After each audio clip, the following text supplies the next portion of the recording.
महाराष्ट्रातल्या प्रत्येक घरात आठवड्यातून एकदा तरी ही भाजी बनतेच. तर आज आपण बनवणार आहोत भरलं वांगं, तेही तेल न वापरता.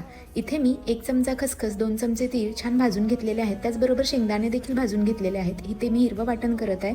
त्याच्यामध्ये खोबरं, लसूण, अद्रक आणि कोथिंबीर आपल्याला छान पेस्ट बनवून घ्यायची आहे. भरलं वांगं बनवण्यासाठी इथे मी असे छान काटेरी वांगे आणलेले आहेत, त्यामुळे याची चव खूपच सुंदर लागते. आता आपण बनवलेलं वाटण, त्याच्यामध्ये काळा मसाला, थोडीशी धनेपूड आणि शेंगदाण्यांचं कूट घालून याला छान मिक्स करून घ्यायचं आहे. आणि जे खसखस आणि तीळ वाटून घेतलेले ते सुद्धा यात मिक्स करून घ्यायचे आहेत. आणि हे वांगे असे छान स्टफ करून घ्यायचे आहेत. स्टफिंग करून झाल्यावर इकडे मी कढई गरम करायला ठेवली आहे. त्यात तेल न टाकता आपल्याला डिरेक्टली हे वांगे ठेवायचे आहेत आणि याला छान 2 ते 3 मिनिटं वाफ काढून घ्यायची आहे. तिकडे वाफ निघते तोपर्यंत उरलेलं वाटणात मी पाणी मिक्स करून छान गुठळ्या मोडून घेतलेल्या आहेत. वांगे देखील छान परतून झालेले आहेत. आता यात आपण ते उरलेल्या वाटणाचं पाणी घालून छान 10 मिनिटं शिजवून घ्यायचं आहे. बघू शकता याला किती छान तेल सुटलेलं आहे. तेल हे आपण घातलेलं तीळ, खोबरा याच्यापासून बनतं आणि भाजी खूप छान लागते.